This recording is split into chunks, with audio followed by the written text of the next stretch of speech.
ಅರುಣಾ ಕುಮಾರಿ ಇದಕ್ಕೆ ಸಂಬಂಧಪಟ್ಟಾಗೆ ನಾನು 3 ದಿವಸದಿಂದ ನೋಡ್ತಿದ್ದೆ, ನನಗೂ ಅದಕ್ಕೆ ಸಂಬಂಧ ಇಲ್ಲ. ನಿಮ್ಮ ಹಾಗೆ ಮಾಮೂಲಿ ಪಬ್ಲಿಕ್ ಥರನೇ ನಾನು ನೋಡ್ತಿದ್ದೆ. ನಾಗವರ್ಧನ್ ಅವರು ಒಂದು 5 ವರ್ಷದ ಹಿಂದೆ ಅವ್ರದ್ದೊಂದು ಸಮಸ್ಯೆ ಆಯಿತು.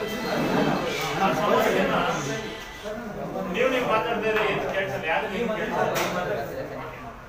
ಆ ಸಮಸ್ಯೆನ ನನಗೂ ಗೊತ್ತಿತ್ತು, ಅವ್ರಿಗೆ ಏನು ಸಮಸ್ಯೆ ಆಯ್ತು ಏನು ಅಂತ.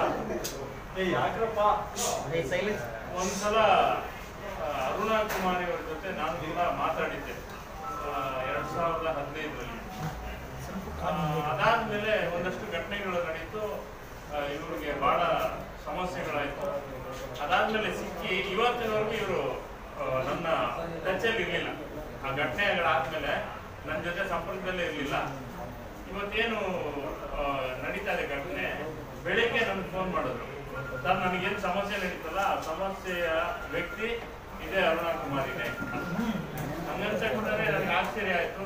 ಯಾಕೆಂದ್ರೆ ಈ ಕಡೆ ನಾನು ದರ್ಶನ್ ಅವ್ರನ್ನೂ ಬರಲೆ, ಉಮಾಪತಿ ಅವ್ರನ್ನೂ ಬರಲೆ, ಇಬ್ಬರು ಕೂಡ ಆ ಥರದೊಂದು ಅವರಿಬ್ಬರ ಮಧ್ಯೆ ಏನೋ ವೈಮನಸ್ಸು ಅನ್ನೋ ರೀತಿ ಏನು ಚಟುವಟಿಕೆ ನಡೀತಾ ಇತ್ತು. ಅದಕ್ಕೆ ಪೂರಕವಾದಂತ ಒಂದು ವಿಷಯ ಇವರು ಹೇಳಿದ್ರು.